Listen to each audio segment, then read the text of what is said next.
உளுந்த வடை. அப்படியெல்லாம் ஒரு கடையை பார்த்தா அப்படியே நிறுத்தி உடனே வடையை சாப்பிடுவேன் நான். இப்போ என்னமோ அது பிடிக்கல, இந்த பனி நாளில் இருக்கிறதுனால போல் இருக்குது. பனி நாளில் இளநீ குடிக்கலாமான்னு பார்ப்பீங்க, அது ரொம்ப தண்ணி தாகமாக இருக்குது. வர வழியில் பார்த்துக்கிட்டே வந்தோம் ரொம்ப நேரம் வரைக்கும். அப்போல்லாம் கிராமத்து பக்கம் பார்த்தீங்கன்னா நிறைய இளநீ விற்றுட்ருப்பாங்க. என்னன்னு தெரியல, ரொம்ப தூரம் வரைக்கும். இது 2வது இளநீக்கார் ஒருத்தர், ரொம்ப தூரம் தாண்டி வந்துட்டோம். இளநீ என்ன விலைங்க? 30-40. தோசை பதமாக ஒரு இளநீ கொடுங்க.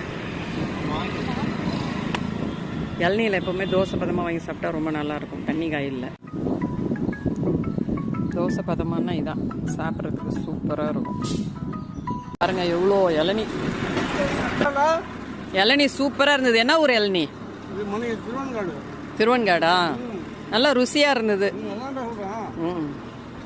திருவன்காடு இளநீ.